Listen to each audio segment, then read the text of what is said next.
नमस्कार विद्यार्थी भाई बहन धोरण 12 विषय वाणिज्य पत्र व्यवहार और सेक्रेटरियल प्रेक्टिस तेमां आपणे विभाग 2 ની અંદર प्रकरण 20 जुलाई महीनानो जे आपणो सिलेबस छे आपणो अभ्यासक्रम छे एनी अंदर बंने विभाग एक एक पाठ એટલે કે પહેલા વિભાગનો બીજો પાઠ અને બીજા વિભાગનો પણ બીજો પાઠ એટલે એ બંને પ્રકરણો છે એ આપણા जुलाई मासना सिलेबस के अंदर शामिल है એટલે એ અભ્યાસક્રમ પ્રમાણે આપણે પહેલા વિભાગના પહેલો અને બીજો બે પાઠ ક્લિયર કર્યા એના પછી બીજા વિભાગનો પહેલો પાઠ આપણે જૂન મહિનાના વર્ષ પ્રમાણે શીખી ચૂક્યા છે બીજો પાઠ ગયા ક્લાસની અંદરમાં આપણે જોયું ત્યાંથી અધૂરો છે ત્યાંથી આજે આગળ આપણે શીખવાનો છે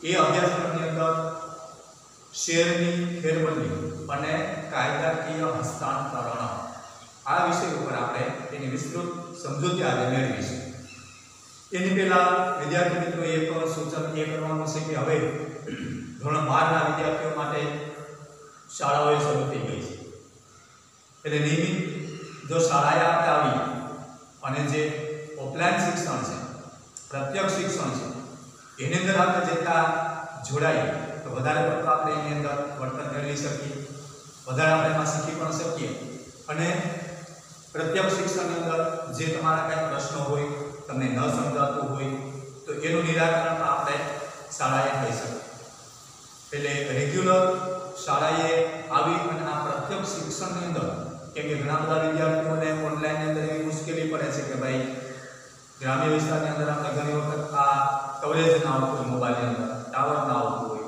અથવા તો આવે તો એ અટકી અટકીને મોબાઈલ આવતો હોય તમે વિડીયો ખોલો તો એની અંદર પૂરેપૂરું તમે જોઈ શકો અથવા તો ન પણ જોઈ શકો એ બધી પ્રશ્નો ઉદ્ભવે જ્યારે આ તમે પ્રત્યક્ષ શિક્ષણ મેળવો છો શાળાએ ત્યારે એ બધા પ્રશ્નો એ બધી સમસ્યાઓ આપણે હલ થઈ જાય છે અને સીધે સીધું આપણને શિક્ષણ એ મળી જાય છે એટલે એ હેતુથી આપણે કે જેથી કરીને અત્યારથી આપણે એવી તૈયારી રાખીએ કે 12મા ધોરણની બોર્ડની પરીક્ષા આવે છોકરાઓ ત્યાં સુધીમાં આપણું શૈક્ષણિક કાર્ય ક્લિયર કરે એની તૈયારી આપણે અત્યારથી જ રાખવી પડે એટલે જેટલી આપણે શાળાએ કાળજી રાખશું આપણા અભ્યાસક્રમમાં જેટલી કાળજી રાખશું શાળાએ નિયમિત ઓફલાઈન શિક્ષણ જે ગવર્મેન્ટ આપેલી શિક્ષણ વિભાગે આપેલી એસઓપી છે તેની ગાઈડલાઈન છે એના નિયમોને અનુસરીને આપણે શાળાએ આવશું તો આપણે વધારે એની અંદર શિક્ષણ મેળવી શકીએ વધારે આપણે એમાં શીખી પણ શકીએ એટલે એવા આપણા ઉમદા હેતુને ધ્યાનમાં રાખીને શાળાએ રેગ્યુલર જે નિયમો છે એનું પાલન કરીને આપણે આવતું રહેવાનું છે શાળાએ નિયમિત રહેવાનું છે અને આપણા વર્ગો ભરીએ આપણા ક્લાસ એટેન્ડ કરીએ તો એ લેક્ચરની અંદર જેટલું આપણે શીખીએ છીએ એ આપણે સીધે સીધું પ્રત્યક્ષ શિક્ષણની અંદર વધારે શીખી શકીએ આપણો હેતુ છે એટલે એ સૂચના આપણે ધ્યાનમાં રાખશું કે શાળાએ આવી અને આપણે પ્રત્યક્ષ શિક્ષણની અંદર જોડાઈએ કેમ કે પ્રત્યક્ષ શિક્ષણની અંદર આપણે વધારે અનુકૂળ આવે શિક્ષણ મેળવવાનું આ તો કોરોના વાયરસને કારણે આપણે આ ઓનલાઈનનો એક વિકલ્પ છે એની અંદર આપણે જવું પડે અને એ જ્યાં સુધી બંધ હતી શાળા ત્યાં સુધી આપણે 16% એની અંદર શિક્ષણ મેળવતા હતા હવે તો આપણી શાળાઓ શરૂ થઈ ગઈ એટલે આપણે ઓફલાઈન શિક્ષણની અંદર પ્રત્યક્ષ શિક્ષણની અંદર જોડાય છે હવે વાત કરીએ આપણે પાઠ 2 ની અંદર કે બીજા પાઠની અંદર આપણે શેરની ફેરબદલી અને શેરનું કાયદાકીય હસ્તાંતરણ એના મુખ્ય મુદ્દાઓ આપણે ગયા ક્લાસમાં પણ શીખ્યા હતા એના મુખ્ય મુદ્દાઓની અંદર જે વાત છે એ આપણે એ યાદ રાખવાની છે કે શેર ખરીદનાર મૂળ માલિક પાસેથી અન્ય વ્યક્તિ શેર ખરીદે ત્યારે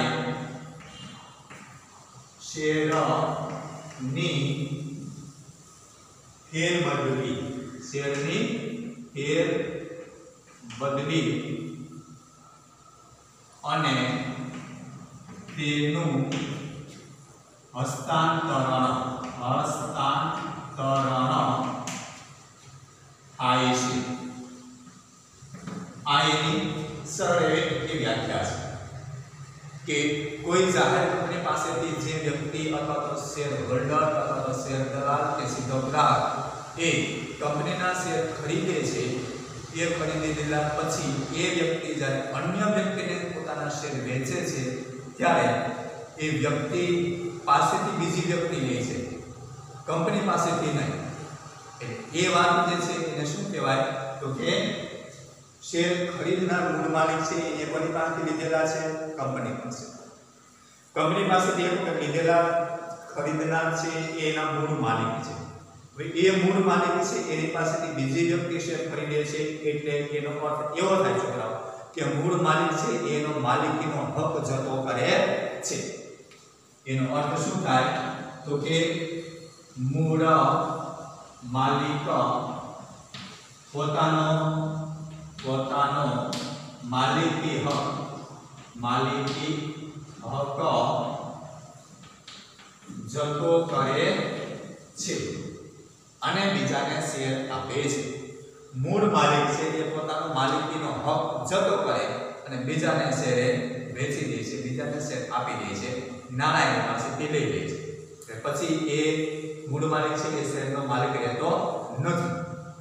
ફેર એટલો છે છોકરાઓ કે જે ખરીદનાર છે જે શેર જેને ખરીદા છે એને એક વ્યક્તિ પાસેથી ખરીદા છે, કંપની પાસેથી નહીં। એટલા માટે આ શેર બદલી છે એનું બીજે રીતે કાયદાકીય હસ્તાંતરણ નામ આપેલું છે।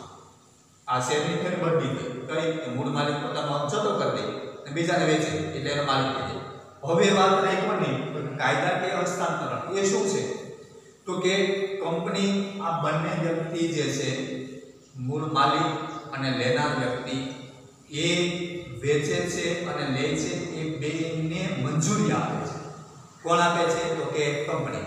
વેચનાર છે એ અપેક્ષાએ વેચે છે કે હું જે શેર વેચું છું એ કંપની માન્ય રાખશે, એ અપેક્ષાએ શેર વેચે છે।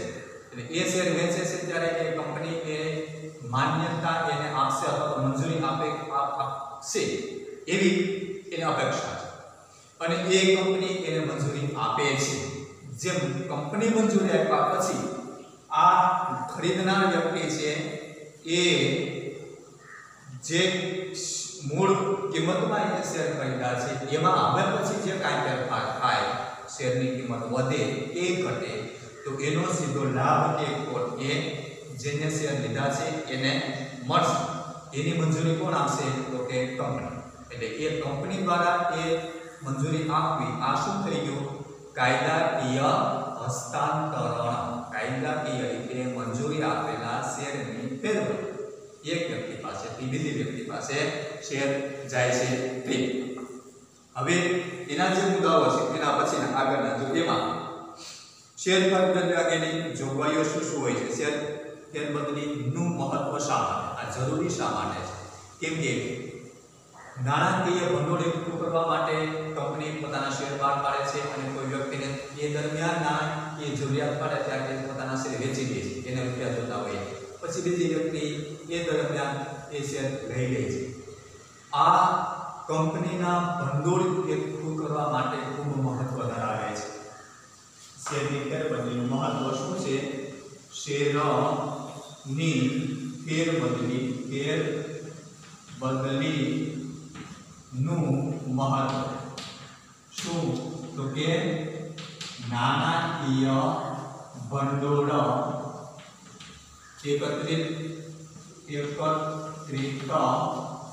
કરવું અને જાળવી રાખવું।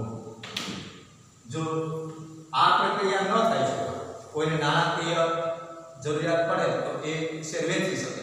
જો એવું ન થાય, જો આ ફેરબદલીને મહત્વ આપવામાં ન આવે તો માણસો શેર ખરીદવામાં અચકાય અથવા તો એ હિંમત ન કરે, એમાં પોતાના નાણાં રોકશે નહીં।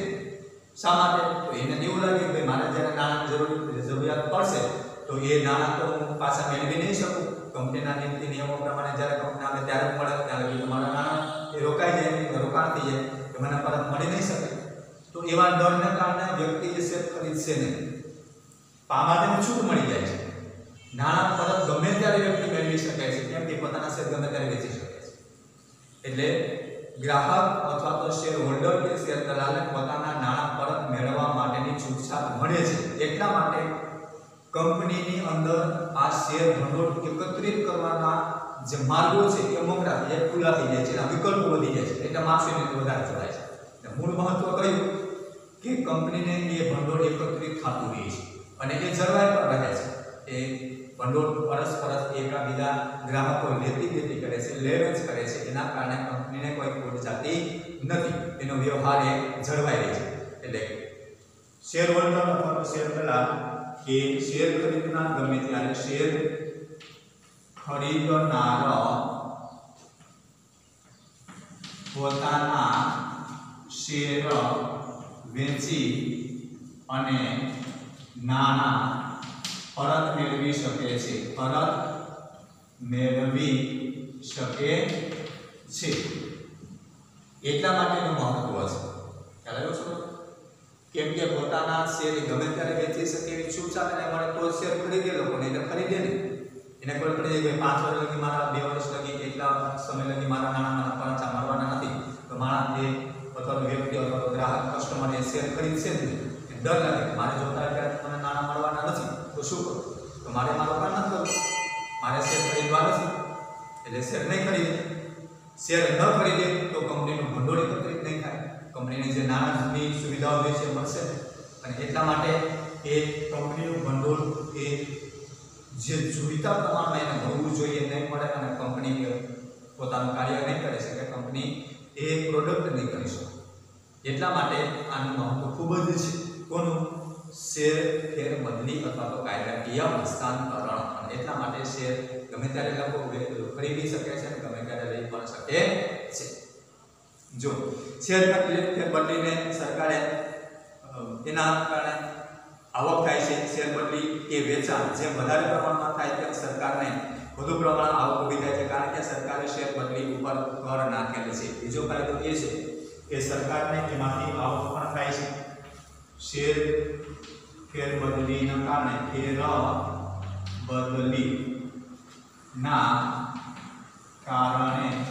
સરકારને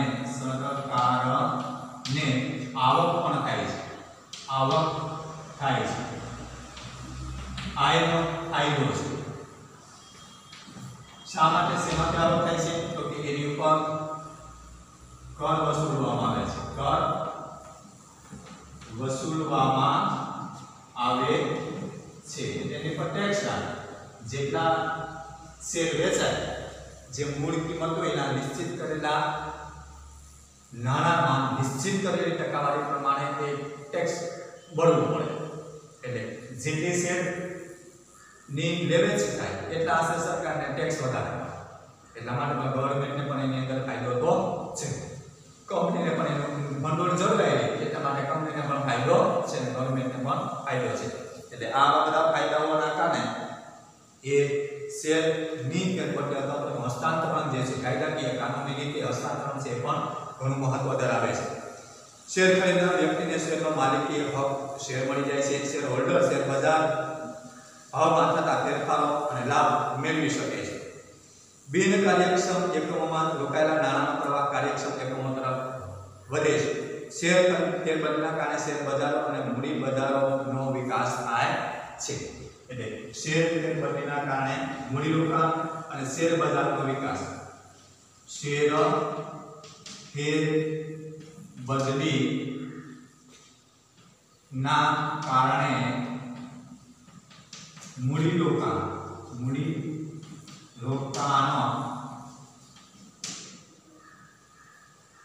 અને એની સાથે સાથે ફેરબદલીના શેર બજારને પણ ફાયદો થાય છે. શેર બજારમાં ફાયદો એટલે કંપનીને અને ગવર્મેન્ટને બંનેને ફાયદો છે. આ જાહેર કંપનીને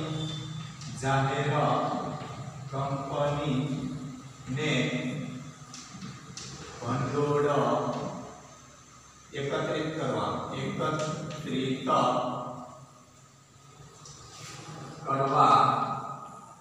માં ફાયદો થાય છે। જેમ ગવર્નમેન્ટને ટેક્સ મળે છે એવી રીતે જાહેર કંપનીઓને આ શેર ફેરબદલીના કારણે એનું ભંડોળ જળવાય છે, ભંડોળની અંદર આવક પણ થાય છે। આ બધા એના ફાયદાઓ છે। કોના? તો કે શેર ફેરબદલી થાય છે, હસ્તાંતરણ થાય છે, એક વ્યક્તિ પાસેથી બીજી વ્યક્તિ લે છે એના કારણે આ બધા ઉપર પ્રતિબંધ હોય તો આ બધા જે ફાયદાઓ છે એ ન થાય। એટલા માટે કંપની અથવા તો ગવર્નમેન્ટને નુકસાન થાય અથવા તો ફાયદો મળવો જોઈએ, ફાયદો ન મળે તો એના માટે એને મહત્વ વધારે છે। શેર ફેરબદલી અંગેની જોગવાઈઓ શું છે? તો કે આ અંગેનો અભ્યાસ કરતા પહેલા શેર હોલ્ડર પાસે કયા પ્રકારના શેર છે તે જાણવું જરૂરી છે। શેર ફેરબદલી અંદર શેરના બે પ્રકાર હોય છે, મૂર્ત સ્વરૂપના શેર અને અમૂર્ત સ્વરૂપના શેર। શેરના મુખ્ય બે પ્રકાર જો એની અંદર ધ્યાન આપજો। શેરના મુખ્ય બે પ્રકાર કયા કયા? તો કે એક શેરના કેટલા પ્રકાર? તો કે મુખ્ય બે પ્રકાર। પહેલો મૂર્ત શેર અને બીજો અમૂર્ત શેર। અમૂર્ત શેર શેર હોલ્ડર જ્યારે શેર ખરીદે છે અથવા તો શેર દલાલ એ શેર ખરીદે છે, ઘણા બધા શેર એક સાથે ખરીદે છે, એમાંથી એક ગ્રાહકને વેચે છે, એમાંથી કસ્ટમરને આપે છે। હવે એની અંદર બે પ્રકારના આ શેર છે, મૂર્ત સ્વરૂપ કે વાસ્તવિક સ્વરૂપના શેર। એની અંદર અંગ્રેજીમાં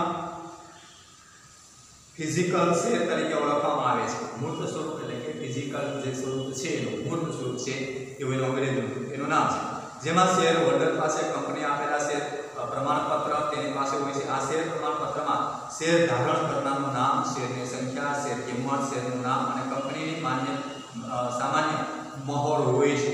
આવા શેર પ્રમાણપત્ર ફાટી જવાના, ચોરાઈ જવાના, આગમાં નાશ પામવાના કે અસ્તિત્વનો નાશ થવાનો ભય રહેલો હોય છે। જો મૂર્ત સ્વરૂપના શેર છે એની અંદર પેલો કયો છે? તો કે મૂર્ત સ્વરૂપના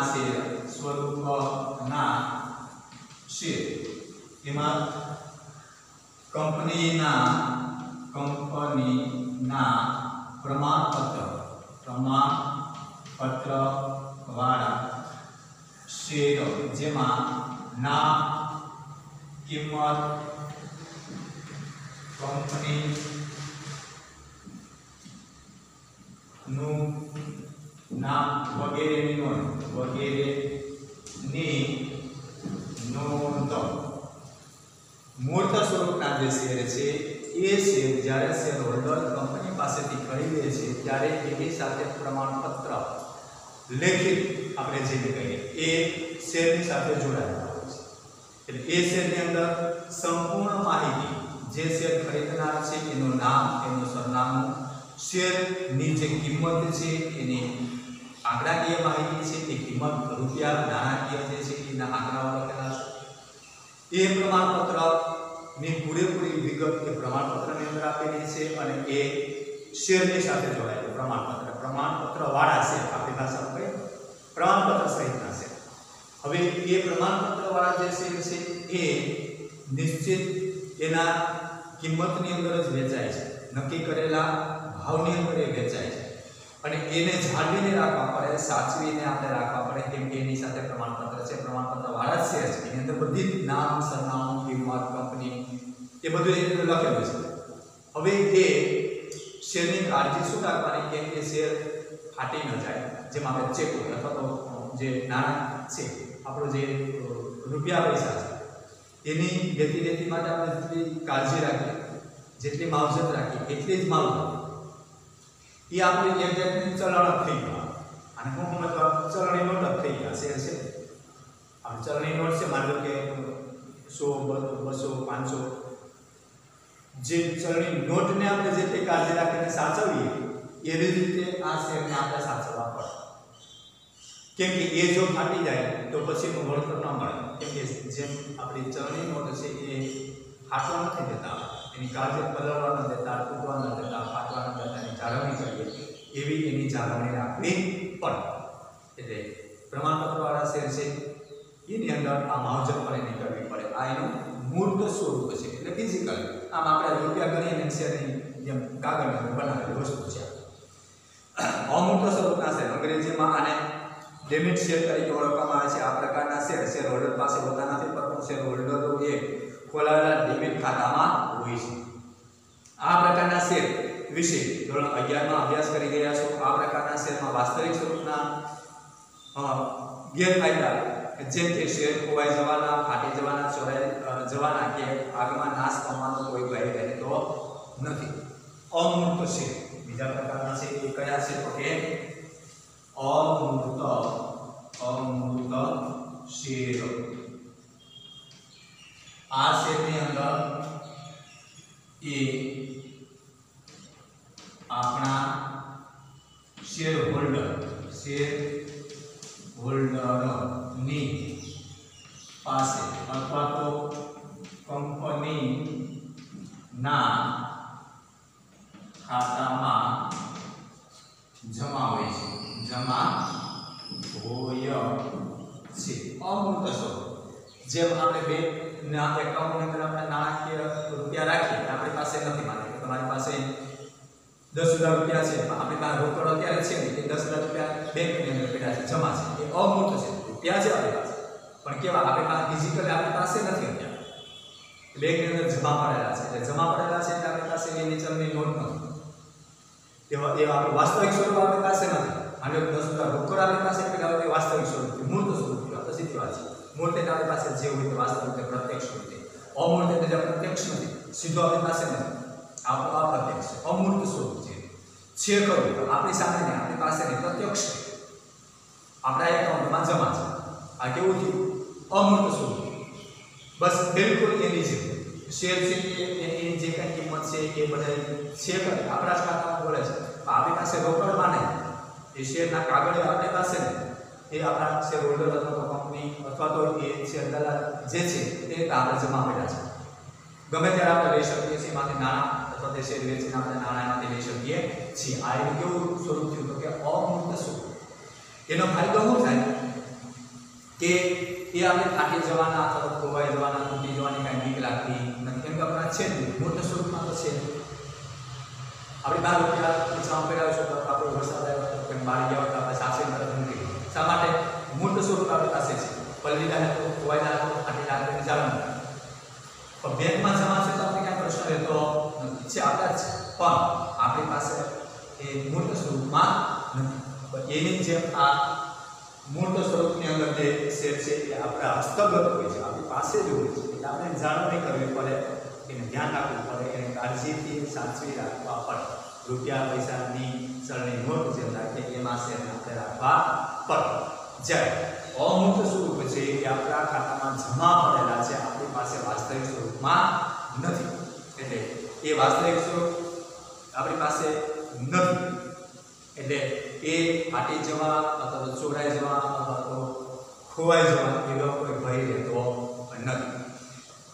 શેર ફેરબદલી અંગેની જોગવાઈઓ એ મૂર્ત સ્વરૂપમાં અને અમૂર્ત સ્વરૂપમાં જુદી જુદી હોય છે।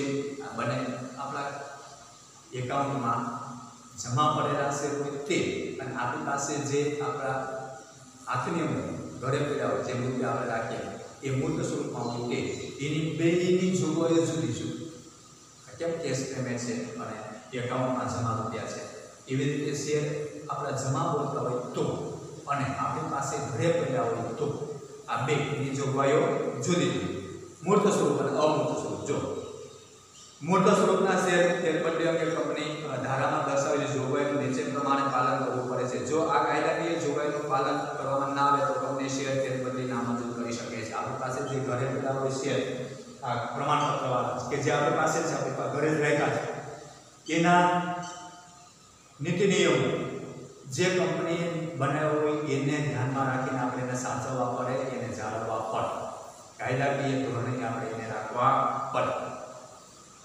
એનું તો જ કંપની એ શેર વેચવા ટાણે મંજૂરી આપે, બાકી આપણા શેર વેચાય અથવા તો આપણે કિંમત ન મળે, એટલે એના નીતિ નિયમો પ્રમાણે આપણે એને જાળવવા પડે, સાચવવા પડે, પછી જ્યારે આપણે જ્યારે વેચવા હોય ત્યારે એના નીતિ નિયમો પ્રમાણે આપણે એને વેચી શકીએ, કેમ કે એ પ્રમાણપત્ર આપણી પાસે જ છે, શેર આપણી પાસે છે રૂપિયાની, પછી એ બીજાને લેવાના, એની અંદર શું જોગવાઈ હોય છે કંપનીએ કરેલી? જો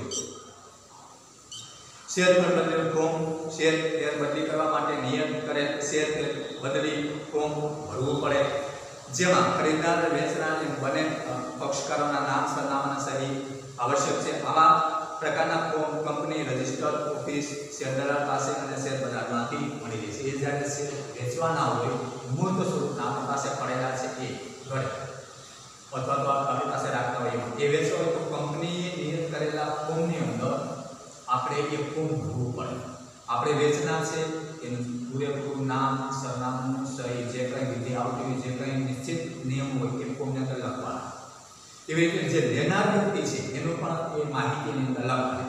આ શેર દલાલની અંદર એ શેર બજારની અંદર આ વ્યવસાય કરતા વ્યક્તિઓ પાસે આપણો હોય જ છે કે જેને અરસ શેર લેતી કરવી હોય, વેચવા હોય અને લેવા હોય તો એ ફોર્મની અંદર બેની માહિતી ભરવાની. કોની વેચનારની અને લેનારની બેની માહિતી ભરવાની પછી જ એ માન્યતા પ્રાપ્ત થાય. કારણ માન્યતા પ્રાપ્ત ન થાય. ઓફિસે શેર પ્રમાણપત્ર શેર બદલી ફોર્મની સાથે શેર પ્રમાણપત્ર કે શેર મંજૂરી પત્ર સામેલ કરવું જરૂરી છે. પછી જે શેર પ્રમાણપત્ર છે આપણે જેની અંદર કિંમત લખેલી છે, નામ લખેલું છે, ભાવ લખેલો છે, બધી લખેલું છે, એ લખેલું પ્રમાણપત્ર એ ફોર્મની સાથે જોઈન્ટ કરવાનું. તો જ કંપનીને ખ્યાલ આવે કે ભાઈ આ વ્યક્તિ પાસે એટલા શેર પડેલા છે, એટલી કિંમતના છે, આ ભાવમાં ખરીદેલા છે અને એટલા શેર છે. હવે એ શેર આ વ્યક્તિના નામે કરવાના છે. કંપની એ ટ્રાન્સફર કરશે ત્યારે એ ફોર્મ ભર્યા પછી એની સાથે આ પ્રમાણપત્ર જોડ્યા પછી કંપની અંદર જાય એને ખ્યાલ આવે ત્યારે એ એક વ્યક્તિના ખાતામાંથી બીજા વ્યક્તિના ખાતાની અંદર નામની એ ફેરબદલી કરશે, ટ્રાન્સફર કરશે. એના માટેનું નિશ્ચિત ફોર્મ ભર્યા પછી આ ક્રિયા એ પૂર્ણ ગણાય છે.